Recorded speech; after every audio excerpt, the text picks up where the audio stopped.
Kryeministri Sali Berisha i ka vendosur afat përgjigjes që do t'i kthej Partia Socialiste mbi propozimin që kreu i të majtëve Edi Rama dorëzoi në tryezën e parë të Partive për Reformë Zgjedhore. Propozim që nuk ofron asgjë të re përsa i takon qëndrimit që ka Selia Roz mbi zgjidhjet e ngërçit, por që gjithsesi kryeministri premtoi se do ta trajtojë me seriozitet. Tashmë të hënën majoranca do të kthej publikisht përgjigje, por deklarimin e tij kryeministri e shoqëroi dhe me një urim të rastit për kryesocialistin, nisur nga fakti që shënohen vetëm pak ditë nga martesa e tij. Me lejo t'i uroj kryetarit muaj mjalti të gëzuar. Kjo është rrafshi njerëzor.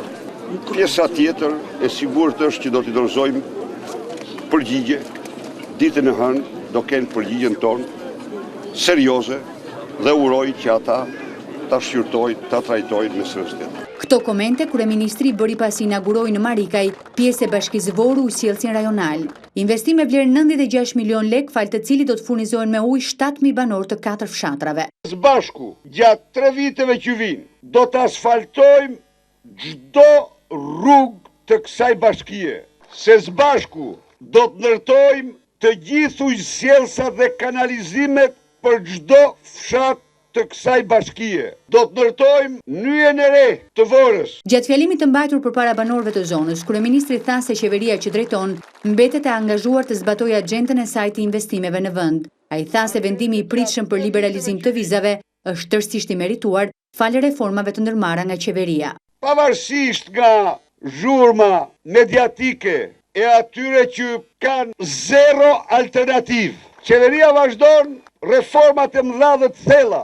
Qeveria vazhdon të ketë çështje kryesore, rritjen e rrogave dhe pensioneve.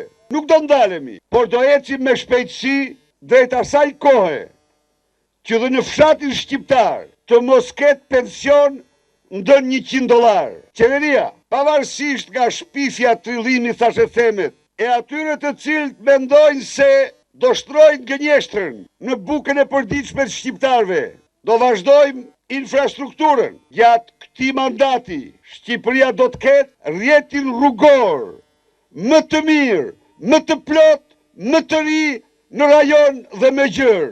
Në Bashkinë e Vorës, në 5 vitet e fundit, është investuar të paktën 33 herë më shumë se në 20 vite të marra së bashku. Vetëm në komunën Marikaj janë ndërtuar 39 kilometra rrugë të reja, 2 shkolla apo mbjell 300 hektar ullinj. Për sa i takon ullinjve, si një nga projektet kryesore të qeverisë, kryeministri tha se do të subvencionohet çdo rrënjë në mënyrë që brenda 3 vitesh kjo zonë të disponojë të paktën 1000 hektar ullinj të mbjell.